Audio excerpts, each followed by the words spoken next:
José, ça me fait très plaisir de te voir. Je suis très content d'être ici à Castres parce qu'on a plein de choses à se dire, à se raconter. En tout cas, voilà, bienvenue dans Rencontre avec une légende. Tu sais que c'est un truc qu'on a créé il y a quelques temps. C'est en fait d'aller rencontrer des personnalités qui ont marqué leur club. Toi, je crois que tu es le parfait exemple pour ça. Parce que tu l'aimes comme certains, comme à l'époque, l'homme d'un seul club, hein, si je ne dis pas de bêtises. Ah ouais.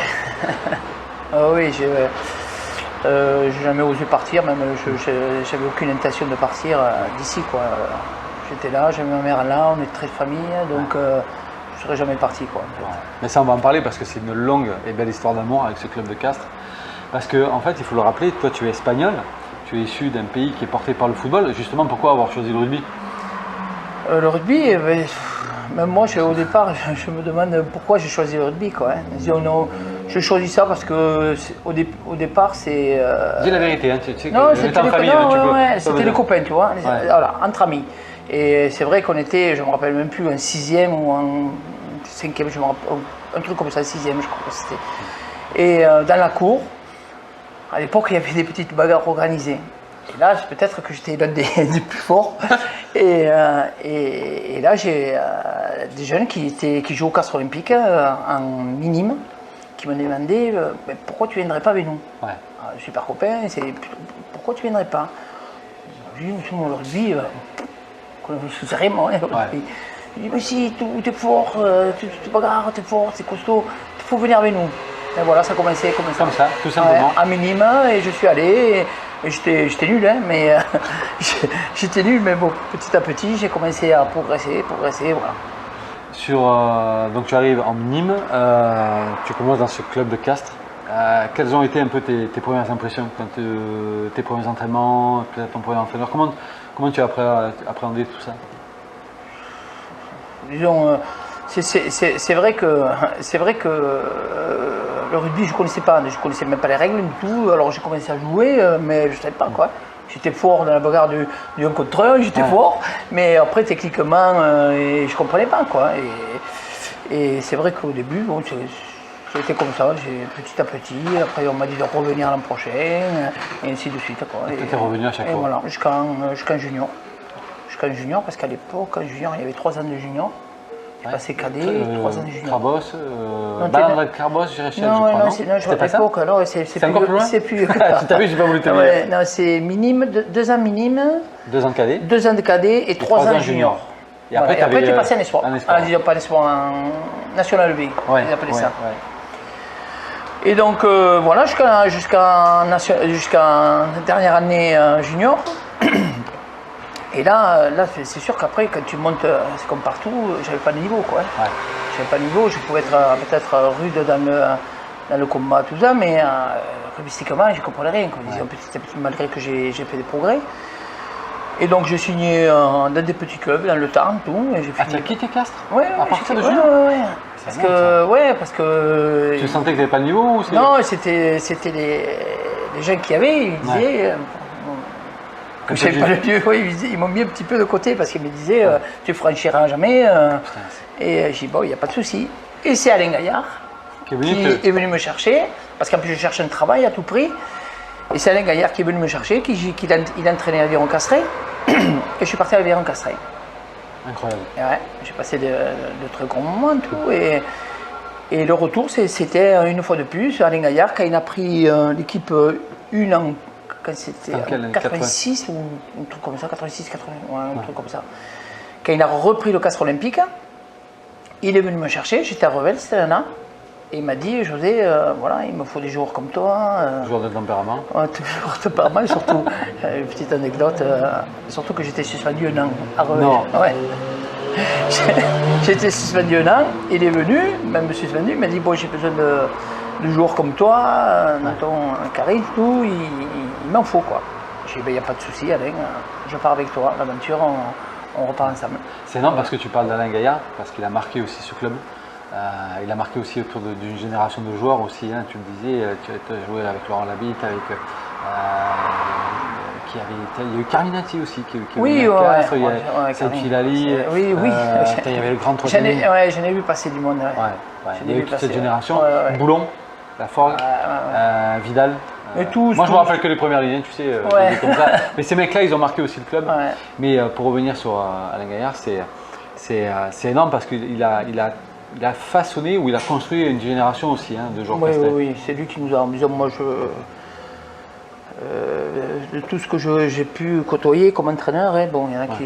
Mais moi, pour moi, j'avais toujours une affection pour lui, quoi. Et même jusqu'à même maintenant, il pourrait me demander n'importe quoi, je suis ce soldat. Il me demanderait, peut-être tu peux me faire, je le fais, mais de grand cœur, quoi. Mais c'était quoi? C'était parce qu'il avait une façon de manager Mais qui était ouais, différente. Est-ce peut-être, qu'il je sais était pas. proche de joueurs? Est-ce qu'il y avait un côté affectif qui était beaucoup plus Moi, prononcé? je sais pas. Je sais pas, ça passait. En plus, il est écouté. Bon, petit à petit, il y en a d'autres. Bon, tu sais, dans un club, c'est toujours passé. Il y en a qui passent super bien, d'autres moins bien. Mais ce qui me concerne, c'est. Bon, pour moi, c'était même le meilleur entraîneur que j'ai eu, quoi.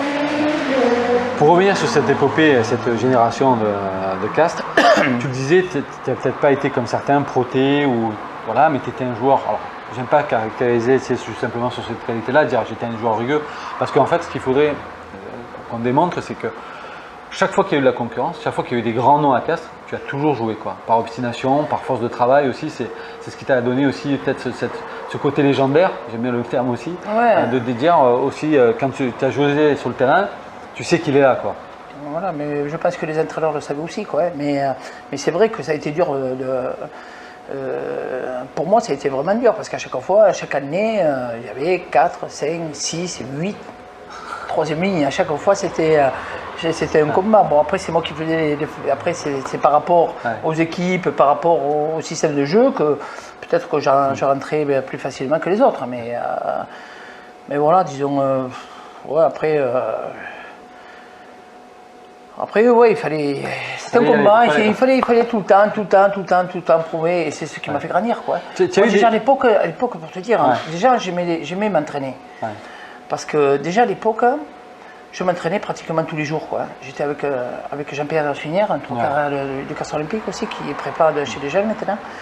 Et c'est pareil, il me prenait et tous les jours à l'époque, même l'équipe 1, je crois qu'ils ne s'entraînaient pas plus que nous, quoi. Disons, même chez les pros, même, je sais pas quest c'est les équipes qui s'entraînaient tout le temps, mais nous on s'entraînait tous les jours. Et je te parle de ça il y a. Je suis en 89, 90, tu vois. Ce qui a un peu aussi révolutionné cette partie qu'il y a eu notamment avec Castres, parce que toi, comme tu disais, tu as commencé jeune. Tu as fait 2 finales, c'est ça? Si je ne me trompe pas, tu as fait 93, on y reviendra dessus, et puis 95. Et j'ai fait monter le club aussi. Ben, ça, c'est, il faut le dire. Il faut le dire parce qu'on a passé de très grands moments aussi. Mais tu as vécu des choses incroyables parce que quand je regarde un peu tout l'historique de ce que tu as fait, tu vis une belle saison aussi, 2000-2001, où tu fais pareil. Tu es en phase finale de championnat, tu fais la finale, je crois. Et ensuite, tu fais aussi pareil, un très beau joli parcours en Coupe d'Europe. Et vous finissez contre le Munster, je crois, en demi-finale. Mais pour revenir, on en reviendra à ça de suite après. Juste pour revenir sur cette période avec ces joueurs talentueux, tu as croisé aussi la route de Gary Wheaton. Oui. Ça t'a marqué ou pas de jouer avec All Black? Oui. Pourquoi? Parce que c'était un monsieur qui venait sur Castres. C'était une petite ville. Voilà, en plus il pesait, quoi. Dans l'équipe, il pesait, quoi. Malgré que tous les entraînements, c'était le seul qui se ressortait blanc comme un linge. Mais sinon, après, tout le monde l'écoutait, tout le monde. Tu as appris avec lui? Il a pesé, énormément, quoi. C'est vrai? Il était serein, il nous parlait, il a apporté de la sérénité dans cette équipe. C'est ça. C'est vachement important, quoi. C'est impressionnant parce que vous avez eu quand même deux All Blacks qui ont marqué déjà les All Blacks, c'est Gary Wheaton et Frank Bunce. Et tu disais, voilà, c'était une période où on a vu Castres exploser parce que ça a démarré, comme tu disais, par une montée en puissance. Vous faites, on va revenir dessus bien sûr, mais on ne va pas s'éterniser là-dessus, la finale 93 contre Grenoble. Un match qui a marqué les esprits parce qu'on dit, bon, c'est toujours pareil, si je vais interviewer des joueurs de Grenoble, ils vont me dire certaines choses, si je vais nous interviewer. Moi, je l'ai vu marquer. Voilà. Moi, je l'ai vu aplatir. Donc, chacun donne sa version. Mais pour toi, c'était déjà un premier titre. Comment tu l'as vécu quand déjà le match, l'avant-match, le match et l'après-match? L'avant-match, en fait, c'est tellement loin que je ne me rappelle pas. Le seul truc qui me rappelle et que j'en parle à chaque fois, c'est parce que j'ai avec mon ami Gilbert Pagès, que j'adore. Et c'était dans le couloir, ça je m'en rappellerai. Non, et l'échauffement, pardon. Qu'on avait fait l'échauffement dans le parking si, dans le parking, entre les voitures, dans le Parc des Princes. Mais non, pourquoi? Si, je sais pas, Alain, il avait pété les plombs, il avait dit on sort pas. Et on s'était chauffé. Mais non. Si, entre les voitures. Non, ah oui, ça c'était fabuleux. Tu vis des trucs comme ça, c'est. Ça marque. Ah ouais, ça marque. Et après, c'est dans le couloir. Quand tu sais, on sortait toutes les deux équipes là, côte à côte. Quand tu voyais cette équipe de Grenoble, j'ai l'impression de les voir encore. Tu te dis là où on va. Oh putain, et j'avais sorti un truc à Gilbert que c'est resté. Je regarde, comme ça, je regarde, tout ça, ils étaient tous à 2 mètres. Chabardot, Mendy, Cacalam, Olivier Merle, Brosé. C'est que des géants, quoi. Ouais. Et je le regarde comme ça, je me retourne vers Gilbert. Je dis, Gilbert, aujourd'hui, c'est un beau jour pour mourir. Je lui dis, non. Et voilà. Et on a commencé. Et, après, ça marche. Ça marche parce que vous faites un match, un gros match, tu soulèves le bouclier. Et là, après, ça va tellement vite. Ça va vite, quoi. Ouais, ça va trop vite. En plus, après, tu rentres de suite. En fait, quand tu gagnes, parce que c'est vrai qu'on l'avait gagné et que. Putain, c'est mouché, il faut chier, quoi. Et c'est que. Ça va trop vite, quoi. Parce que tu veux tellement faire des choses que ça passe trop vite, quoi. Ouais. Ça passe trop vite. Mais même, tu vois, en 95, je me rappelle avec toi, on était resté. Je ne sais pas si tu te souviens. Oui. Tu étais resté par terre, j'étais venu, on avait discuté.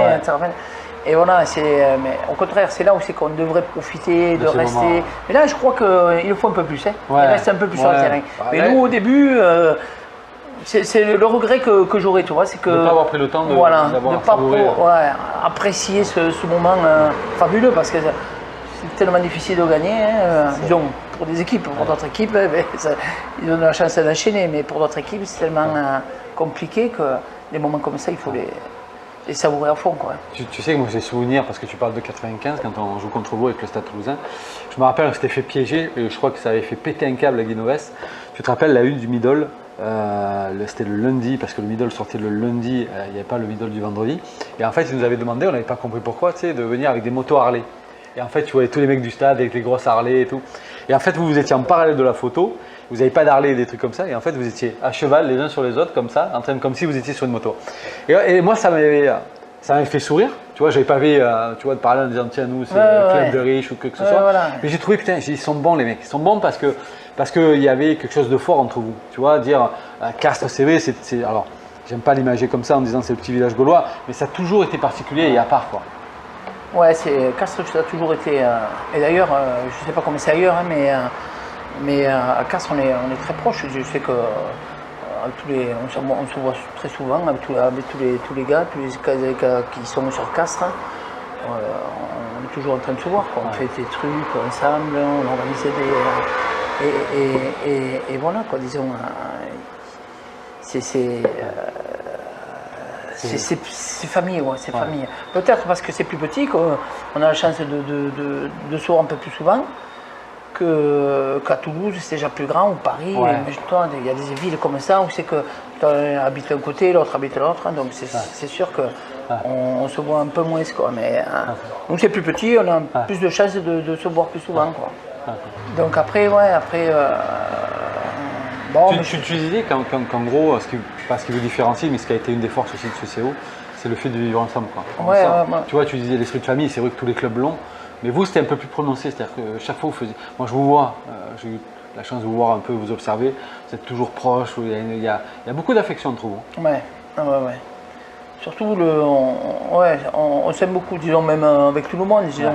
Moi, j'adore ça, quoi. On va revenir un petit peu à tout le monde, parce que c'est vrai qu'on a vécu des moments, personnellement, quoi. Ouais. Moi, j'ai vécu des trucs, si tu veux, j'étais tellement sauvage, hein, qu'à part 2-3 mecs, à l'époque, je disais pas bonjour, je serrais pas la main après les matchs, j'étais un sauvage, quoi. Hein. Quand on me disait, Alain Gaillard me disait, bon, tu vas jouer contre un tel, il le dit celui-là, il te faisait. Mais il me disait pas le 10, il me disait le nom de famille, quoi. Ouais. Putain, j'étais emmerdé, quoi. Je connais pas. Je me retournais, je dis putain, qui c'est? Je disais aux collègues, je dis qui c'est? Alors ils étaient morts de rire, bien sûr. C'est le 10. Moi, il me fallait les chiffres. Tu sais que c'est énorme parce que si aujourd'hui on est là ensemble, alors c'est grâce à un ami commun qui est Eric Artiguste, parce que je lui disais, mais parle-moi aussi de José. Il me dit, mais c'est un truc de fou parce que, il me dit, tu le sais, c'est en dehors du terrain, c'est un amour. Il me disait, mais par contre, il avait mis un truc en place. Et moi, parce que Eric Artiguste a joué à Castres aussi, il faut le rappeler, il me disait, mais quand je lui ai posé la question à José, il me disait, ben moi je veux pas de copains. Et quand t'avais posé la question, en disant mais pourquoi José? Il dit parce que si on est copains, bah, on peut plus jouer pareil au rugby. Et c'est non parce que tu es en train de le dire quoi, que ouvertement, tu étais un peu pas, voilà, t'étais pas excentré, mais tu voulais voilà pas te mettre dans le truc en disant j'ai pas le rugby, c'est le rugby, on rentre dedans. Mais parce que j'avais des œillères, tu sais, j'avais des œillères comme les chevaux de course, tu sais, allez hop. Et en fait, après, ce que j'ai regretté, c'est qu'après j'ai fait des sélections, tu sais, avec les Barbarians, avec pas beaucoup, tu vois, et ça m'a permis de connaître d'autres gens fabuleux, quoi. J'ai connu des gens fabuleux, et là je me suis rendu compte que j'ai dit merde. J'ai loupé un truc. J'ai loupé, mais tu es en train de le rattraper. Là. Ouais, oui. Ça, on n'est pas inquiet. Après, j'adore tout le monde, disons, quand je vois, quand ils viennent, j'ai pas mal d'anciens joueurs qui viennent ici, ben, ici c'est chez eux quoi. C'est leur maison. Ouais, c'est leur maison ici. José, si on devait, pas synthétiser, mais si on devait dire, ou donner en fait une explication sur ce que tu as vécu, parce qu'aujourd'hui, il faut le rappeler, tu es en charge de la formation du CO, c'est toi qui as été champion de France, il faut le rappeler, avec les juniors Échelle, oui, deux fois. Tu t'occupes des esports, tu es beaucoup impliqué dans le club. Mais si aujourd'hui tu devais donner un peu un mot ou une phrase sur ce que représente ce club pour toi, qu'est-ce que tu dirais aujourd'hui? Qu'est-ce qu'il représente pour moi? Ouais, pour toi. C'est ma vie, c'est ma famille, je peux pas, ça fait partie de ma vie quoi, disons. Je me vois mal, même il va falloir quand même que je le passe parce que je vais arriver à 60 ans et qu'à un moment donné il faut laisser la place aux autres, mais c'est vrai que c'est tellement passé vite quoi, mais ça fait partie que quand tu rentres chez toi, que tu as ta maison, et bien pour moi le Castres Olympique c'est ma maison quoi. Et je crois que quand on est attaché comme ça à un club, c'est difficile. Ouais, c'est difficile, tu ne vis que depuis l'âge de 15 ans, je vis avec le Castres Olympique. T'as porté qu'un seul maillot? Ouais, t'as jamais été recruté après quand tu as explosé non, il y a des petits clubs, des clubs comme à un moment donné Narbonne, Perpignan qui sont venus. Des petits clubs comme le Stade Toulousain non, après je pense qu'ils savaient que je ne voulais pas bouger. Je voulais pas bouger. Ouais, je voulais pas bouger. L'esprit de clocher, quoi. Comme on dit à l'époque, c'était. En plus, j'avais ma mère ici, donc on est très famille, donc je t'ai dit non. Ouais, tenter un truc et perdre un peu tout ce que j'ai, c'est un peu compliqué. C'était vrai, je sais pas. Parle-moi un peu de ce CO d'aujourd'hui, tu le trouves comment? Magnifique, hein? Bien. Il est surprenant? Non, si. Il peut Ce qui est énorme quand tu vois la saison, parce qu'on le rappelle, là on est au mois de juillet, on voit tout ce qui s'est passé. Quand tu vois la force quand même de cette équipe qui était presque en fond de tableau en disant mais ça y est, ça va être compliqué, et ils ont cette énergie folle pour revenir, c'est incroyable. C'est à un moment donné, ça se passe. Moi je pense que c'est une grosse partie des joueurs. Quoi. Ouais. À un moment donné, on peut mettre n'importe quel entraîneur, hein, parce que tu prends un entraîneur, ben, un coup il marchera, un coup il ne marchera pas, un coup. À un moment donné, peut-être que je ne dis pas la vérité, déjà je tiens pas la vérité, mais moi, pour moi, c'est les joueurs qui amènent ça. Quoi. À un moment donné, c'est eux qui vont vouloir grandir ensemble. C'est sûr que si se taille tout le temps, celui-là il est comme ça, celui-là, c'est plus compliqué. Quoi. Moi, je pense qu'après, ça s'enchaîne, et tu le sais, hein, des victoires. Hein. Dès que tu enchaînes 2-3 victoires, eh ben, c'est parti. Que quoi. tout va bien ensemble. Et après, voilà. Quoi. Si tu commences à perdre un coup, oui, un coup non, un coup tu gagnes, un coup tu perds, mais là, encore, il y a le. Tu vois, il y a le flou encore entre eux. Et si tu enchaînes 3-4 victoires, c'est clair. José, on va pas. Alors, merci déjà de nous avoir fait revivre un peu les grands moments du CO. Moi, j'aimerais qu'on parle aussi de ce maillot, là, des Barbarians. Justement, franchement, comment tu l'as vécu? Parce que tu vois, on a eu, pareil, Jean-Marie Cadieux. Quand il te parle de l'équipe de France, c'est très consensuel en disant l'équipe de France, c'est comme ça. Et en fait, ils disaient les Barbarians, c'est un état d'esprit. Ben justement, pour toi, c'était un honneur de porter ce maillot oui, c'était tout à fait comme quand j'ai été sélectionné, qu'ils sont venus me le dire. J'étais comme un gamin, j'étais fou, quoi. J'étais super content. Quoi. Et comme je te l'ai dit tout à l'heure, ça m'a permis de rencontrer d'autres gens, notamment un mec que j'adore, Son nom. je vais te le dire, où je me foutais sur la gueule tout le temps avec lui. C'était Tordo, Jeff Tordo. Mais non. Mais si, putain, on était les deux, quand il jouait à Nice, tout ça, on était Je cherchais en permanence. Oh là là, c'était. Et pourtant c'est énorme. Et c'est un mec fabuleux. Mais attends, je vais te raconter ça. J'arrive à l'hôtel, à Paris là-bas, j'arrive, je me pointe. Il y avait des anciens là, ils rigolaient, ils avaient un peu de sourire. Je prends ma clé, je regarde avec qui j'étais. Jeff Tordo. Il y a tout le monde. En plus, moi, il y avait beaucoup de personnes qui savaient qu'on s'accrochait souvent. Et je rentre dans la chambre, lui rentre après. On a commencé à discuter, voilà. J'ai passé des moments, il s'est devenu un grand ami. Un grand ami, ouais. Un grand ami, parce que c'est un mec fabuleux. Quand tu le connais, c'est une personne adorable. Moi j'ai eu la chance de le connaître alors, quand il jouait à Toulon, on était mineurs avec Marc de Rougemont, donc quand on le voyait arriver, on s'éloignait, je te dis, on ne bougeait pas une oreille. Et puis moi j'ai eu la chance de faire la tournée à 94 avec lui, franchement c'était incroyable. Il y a ce maillot qui est important, mais il y en a un qui est encore plus important, c'est celui de l'Espagne, parce que tu fais la Coupe du Monde 99. Ouais. Et celui-là, il est quand même symbolique, il y a beaucoup de choses à travers son maillot. C'est mon pays, mon second pays, parce que il faut dire, je suis espagnol, mais j'ai vécu quand même toute ma vie en France, donc il ne faut pas le... Je suis espagnol, je le sens espagnol. Mais c'est une fierté de représenter ce pays. Oui, tout à fait. Si j'ai des origines italiennes, et si tu veux, ça s'est fait économement, parce qu'à un moment donné, en 93, si tu veux, on devait faire une sélection. À l'époque, c'était France, tu sais, les Jeux méditerranéens. Tu te rappelles non, j'étais pas, mais. Non, mais ça s'était passé à Narbonne. À Narbonne, voilà, c'est ça. Et là, on m'avait dit, comme j'avais fait une belle saison. Si tu fais des bons jeux. Et on m'avait dit, sûrement, tu vas être sélectionné sur. Alors moi, je m'étais un peu. Mais quoi, pour la France ou pour l'Espagne? Pour la France. Alors j'étais fier. Et finalement, j'ai pris Gilbert Pagès. Bon, tant mieux, parce que c'est un super mec. Et là, du coup, j'ai dit, parce que l'Espagne était déjà venue me contacter, et là, j'ai dit, bon, ok, je pars avec vous. T'as dit, ça y est, je choisis. Voilà, je choisis, et je suis passé à l'Espagne. Après, j'ai vécu des trucs fabuleux. C'est fabuleux aussi.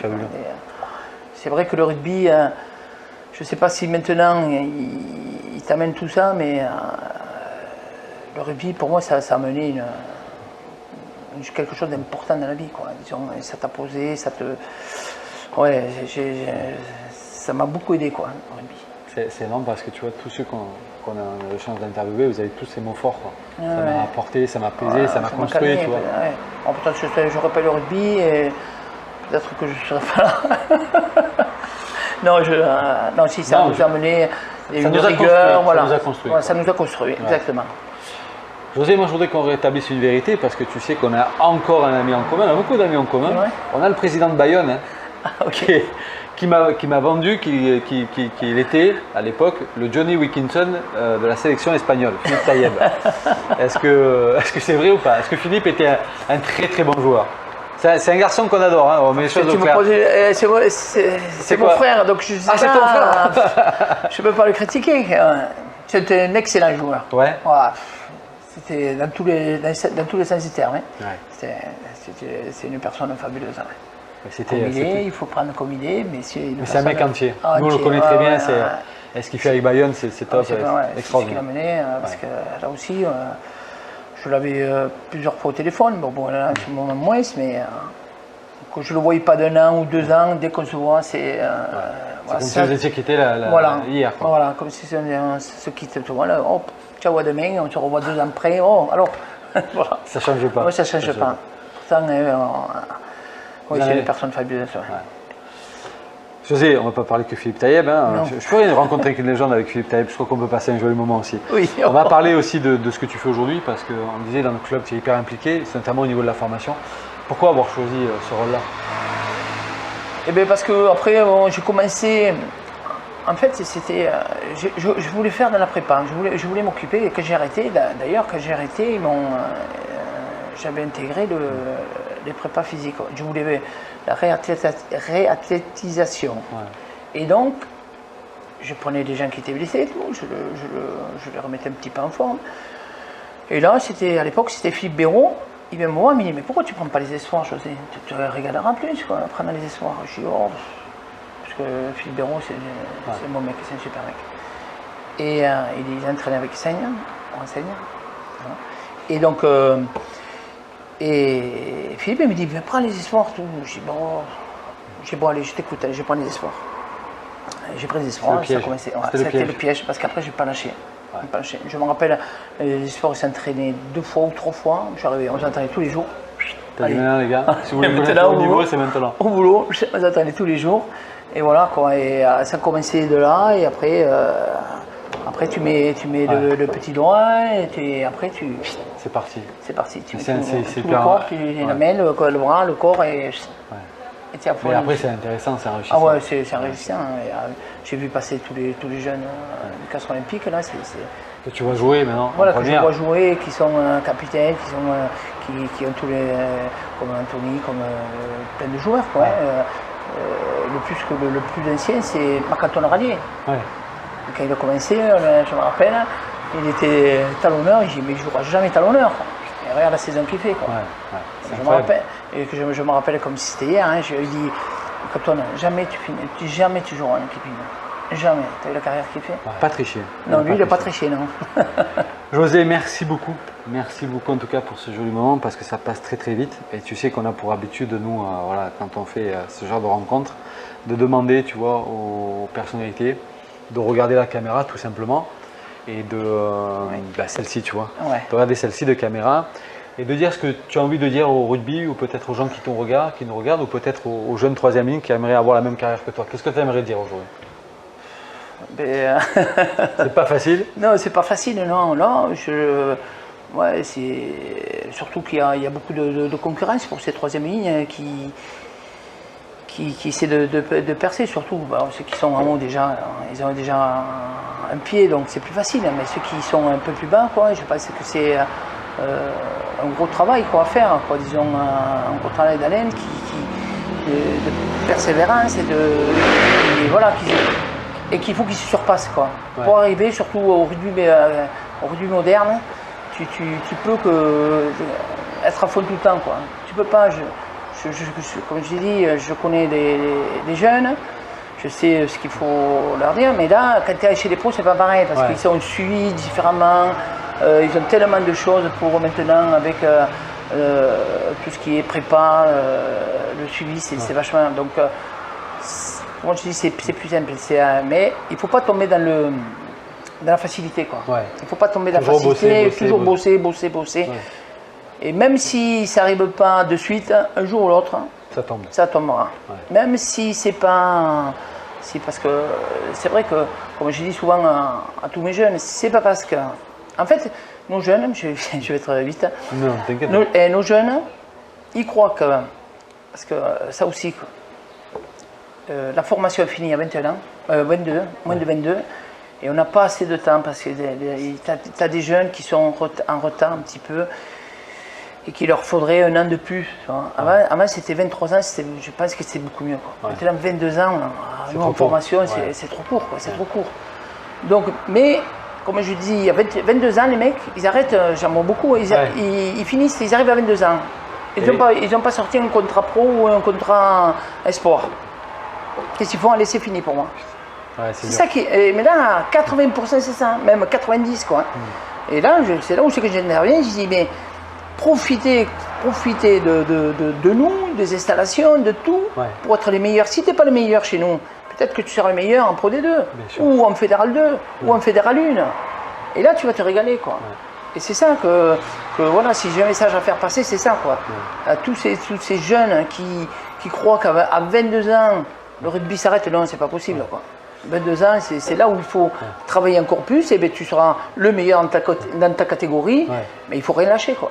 José, tu le disais, travailler, mais surtout prendre du plaisir aussi. Ah oui, bien sûr, mais ça, en travaillant, le plaisir, tu le prends après. Parce que c'est le plaisir, tu le prends, c'est automatique. Le mec qui fait rien, qui s'entraîne pas, il peut pas prendre du plaisir. Il peut pas, parce que déjà physiquement il n'y est pas, Donc il a du mal à venir.